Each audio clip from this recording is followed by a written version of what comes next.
கடவுள் அருள் டிவி நேயர்களுக்கு astro KS ஐயங்காரின் பணிவான நமஸ்காரங்கள். வார பலன் 12/8/2024 18/8/2024 வரை உண்டான வாரத்திற்கு என்னென்ன பலன் அப்படின்றத பார்ப்போம். முதல்ல இந்த வாரத்தினுடைய கோல்சாரம் என்ன அப்படின்னு பார்க்கும்போது, காலபுருஷ தத்துவத்தின் 2வது ராசியான ரிஷப ராசியில் செவ்வாயும் குருவும் இருக்க, புதன் சூரியன் கடகத்திலையும், சுக்கிரன் சிம்மத்திலையும், கேது கன்னியிலையும், கும்பத்தில் சனி வக்கரத்தோட, மீனத்தில் ராகு. இந்த வாரம் மாற்றங்கள் என்னென்ன அப்படின்னு பார்க்கும்போது, சூரியன் 17ஆம் தேதி காலை ஒரு 6-6:15 மணிக்கு கடகத்திலிருந்து சிம்மத்துக்கு போகிறார். அதாவது ஆவணி மாதம் பிறகுறது. இந்த வாரத்தினுடைய ஒரு பெரிய மாற்றம் மாத கிரகமான சூரியன் மாறுறது. இந்த வாரத்தில் பார்த்தடையானால் சந்திர பகவான் சுவாதி நட்சத்திரம், அதாவது இந்த வாரம் ஆரம்பிக்கும் போது துலா ராசியிலிருந்து ஸ்ரவண நட்சத்திரம் வரலும் போகிறார், மகர ராசி வரலும் போகிறார். அதாவது சுவாதி அப்படின்னு சொல்லக்கூடிய துலா ராசியிலிருந்து துலாம், விருச்சிகம், தனுசு, மகரம் 4 ராசிக்கு போகிறார். இந்த வாரத்தில் வரக்கூடிய விசேஷ நாட்கள்னு பார்த்தேன்னா 12ஆம் தேதி அன்னைக்கே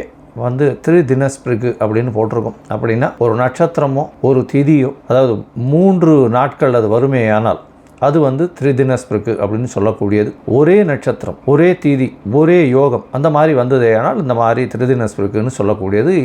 இன்னைக்கு பார்த்தாலேயானால் சுவாதி நட்சத்திரம் கிட்டத்தட்ட ஒரு 1.25 நாழிகை இருக்கும். அது 10ஆம் தேதி அன்னைக்கு, அதாவது 11ஆம் தேதி அன்னைக்கு அதிகாலை, அதாவது சூரிய உதயத்திற்கு முன்னாடினா 10ஆம் தேதி கணக்கு வரும் தமிழில். சூரிய உதயம் டு சூரிய உதயம் தானே, அதனால் முந்தின நாள் வரும். அதற்கப்புறம் 11ஆம் தேதி அன்னைக்கு சூரியன் உதிச்சதுக்கப்புறம் 60 நாழிகை சுவாதி நட்சத்திரம். அதுக்கப்புறம் இன்றைக்கி ஒரு 12ஆம் தேதி அன்றைக்கி ஒரு 1.25 நாழிகை இருக்கிறதுனால திரிதினஸ்பிரிக்குன்னு சொல்லக்கூடியது. 3 நாட்கள் ஒரே நட்சத்திரம் வர்றதுனால இது சொல்கிறது.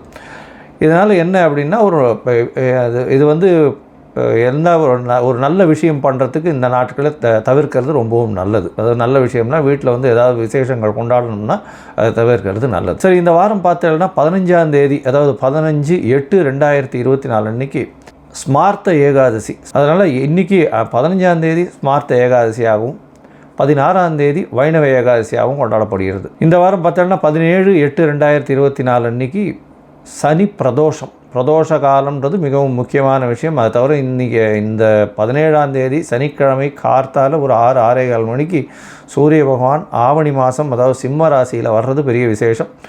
அன்றைக்கி சனி பிரதோஷம் வேறு, அதுவும் பெரிய ஏற்றம் கொடுக்கக்கூடிய நாள். அதாவது பிரதோஷத்திற்கு வேண்டிக் கொள்ளும் எல்லா விஷயங்களும், எல்லாவித தோஷங்களும் போகக்கூடியது, எல்லாவித கஷ்டங்களும் தீர்க்கக்கூடிய நாள்னு சொல்லக்கூடியது. அதுவும் சனி பிரதோஷம் மிகவும் விசேஷமான ஒன்று.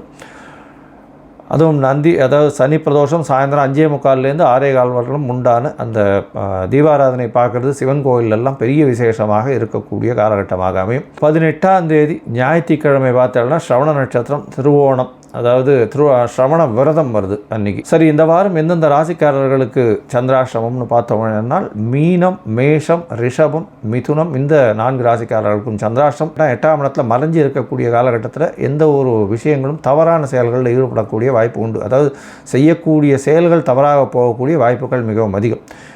மயங்கக்கூடிய காலகட்டம். அதனால் புதிய முயற்சி வேண்டாம், வெளியூர் வெளிமாநிலம் பிரயாணம் வேண்டாம், யாருக்கும் ஜாமீன் கையெழுத்து போடாதீங்க, பொறுமையாக இருக்கிறது நல்லது. ஒரு ராசிக்கும் என்னென்ன பலன் அப்படின்னு பார்ப்போம். மேஷம் முதல் மீனம் வரை. அதான் என்னுடைய மொபைல் நம்பர் கீழே ஸ்க்ராலிங்கில் வந்துருக்கும். உங்களுக்கு அஸ்ட்ராலாஜிக்கல் கன்சல்ட், அதாவது ஜாதகத்தின் வழியாக ஏதாவது தெரிஞ்சு கொள்ளணும் அப்படின்னு பார்த்தீங்களேனால் உங்களுடைய date, time, place of birth, உங்களுடைய பெயர், உங்கள் தாய் தகப்பனார் பெயர் அனுப்புங்க. அதற்கு உண்டான கட்டணம் என்னன்றதும் சொல்கிறேன். அதை நீங்கள் போட்டுவிட்டு அதுக்கு உண்டான யூடிஆர் நம்பரும் நீங்கள் ஷேர் பண்ணுங்க.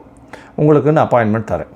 சரி, இப்போ மேஷம் முதல் மீனம் வரை 12/8/2024 18/8/2024 வரை உண்டான பலன்களை இப்போ பார்க்கலாம். மகரம், உத்திராடம், திருவோணம், அவிட்டம், இந்த 3 நட்சத்திரம் 9 பாதங்களை கொண்ட ராசி. ராசியின் அதிபதினு சொல்லக்கூடியவர் சனி பகவான் உங்களுடைய ராசிக்கு 2ஆம் இடத்துல வக்கரகதியில் இருக்கார். 7.5 சனி நடக்கிறது, பாதசனி நடக்கிறது. வக்கரகதியில் சனி பகவான். பேச்சில் ரொம்ப ஜாகிரதையாக இருக்கும். பணவரவிற்கு பஞ்சம் இருக்காது. தேவையற்ற செலவுகள் கொஞ்சம் அதிகமாக இருக்கும். உடல்நிலை நல்லபடியாக இருக்கும், கவலைப்பட வேண்டாம். பேச்சில் ரொம்ப ஜாகிரதையாக இருக்கிறது நல்லது. குடும்பத்தில் கணவன் மனைவிக்குள்ள சிறு பிரச்சனைகள் இருந்தாலும் குரு பகவான் உங்கள் ராசியை பார்க்கறதுனால எல்லா விதமான நன்மைகளும் நடக்கக்கூடிய வாய்ப்புகள் நிச்சயமாக உண்டு. உங்களுடைய ராசிக்கு 4ஆம் அதிபதினு சொல்லக்கூடிய செவ்வாய் பகவான் உங்களுடைய ராசிக்கு 5ஆம் இடத்துல போகிறது பெரிய விசேஷம். குழந்தை பாக்கியம் ஏற்படக்கூடிய வாய்ப்புகள் உண்டு. பெண்களுக்கு இவ்வளவு நாள் கருப்பையில் பிரச்சனைகள் இருந்தது, இப்பொழுது நிச்சயமாக மாற்றங்கள் ஏற்படும்.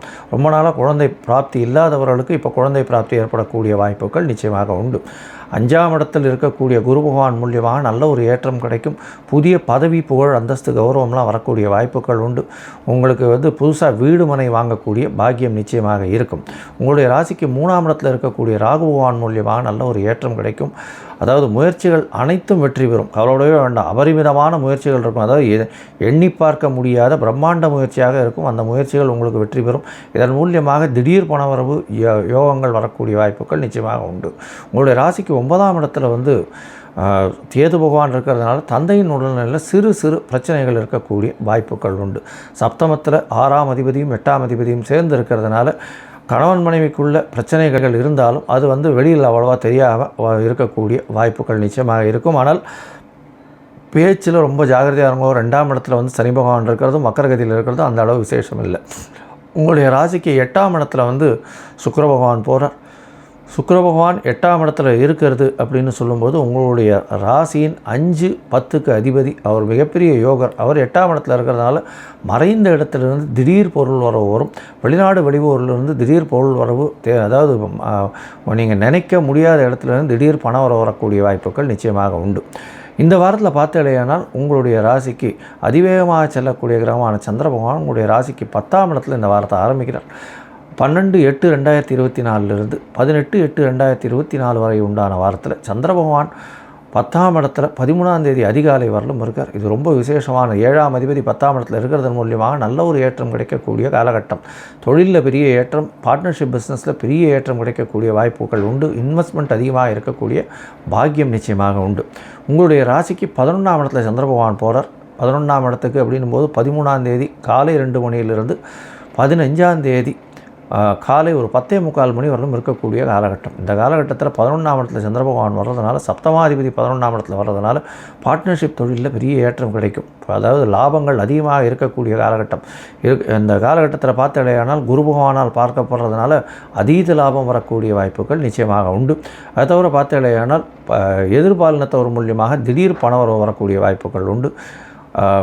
நண்பர்கள் மூலியமாக ஒரு நல்ல ஒரு ஏற்றமான செய்தி வரக்கூடிய வாய்ப்புகள் நிச்சயமாக இருக்கும்.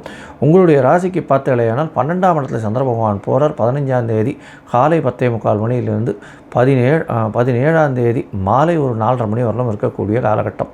இந்த காலகட்டத்தில் பார்த்தீங்கன்னா வளர்பிறை சந்திரனாக இருக்கிறதுனால கணவன் மனைவிக்குள்ள நல்ல ஒரு அந்யோன்யம் இருக்கும்.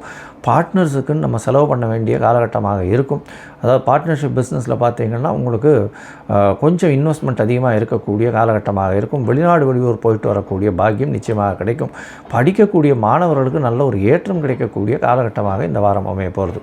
உங்களுடைய ராசியிலேயே சந்திர பகவான் வரார். அது 17ஆம் தேதி மாலையிலிருந்து 19ஆம் தேதி இரவு ஒரு 8:30 மணி வரலும் இருக்கக்கூடிய காலகட்டமாக அமையாது. இந்த காலகட்டத்தில் பார்த்தீங்கன்னா சந்திர பகவான் உங்களுடைய ராசியில் இருந்து புதனோட பார்வையில் இருக்கிறதும், சப்தமாதிபதி உங்களுடைய ராசியில் இருக்கிறதுனால பார்ட்னர்ஷிப் பிஸ்னஸில் பெரிய ஏற்றம் கிடைக்கக்கூடிய காலகட்டமாக இருக்கும். ஃப்ரெண்ட்ஸுகள் கூட நல்ல ஒரு ஏற்றம் கிடைக்கக்கூடிய காலகட்டமாக இருக்கும். பணவரவிற்கு பஞ்சம் இருக்காது. இந்த மகர ராசிக்காரர்கள் அரசு சார்ந்த துறையில் இருக்கிறவங்க, அது தவிர சட்டம் ஒழுங்கில் இருக்கிறவங்க, கோர்ட்டு, அட்வொகேட்டு, போலீஸு, இந்த மாதிரி துறையில் இருக்கிறவங்க, அதாவது கருப்பு நிற ஆடை, அதை தவிர களிமண், அப்புறம் இந்த எண்ணெய் வித்துக்கள், இந்த மாதிரி வியாபாரம் செய்கிறவங்க, இவங்களுக்கெல்லாம் பெரிய ஏற்றம் கிடைக்கக்கூடிய காலகட்டமாக இந்த வாரம் அமையிறது. இந்த வாரத்தில் பார்த்தீங்கன்னா உங்களுக்கு அருகில் இருக்கக்கூடிய காலபைரவரை போய் வணங்கிட்டு வாங்க. ஏன்னா காலபைரவர் சனி பகவானின் குருநாதர்னு சொல்லக்கூடியவர். அதனால் காலபைரவரை வணங்குவதன் மூலியமாக உங்களுக்கு எல்லா விதமான ஏற்றமும் மாற்றமும் இந்த வாரம் நிச்சயமாக வரும். கடவுள் அருள் டிவியை பார்த்தமைக்கு நன்றிகள். மேலும் இது போன்ற தகவல்களை தெரிந்து கொள்ள கடவுள் அருள் டிவியை சப்ஸ்கிரைப் செய்யுங்கள். மறக்காமல் பெல் ஐக்கானை கிளிக் செய்யுங்கள்.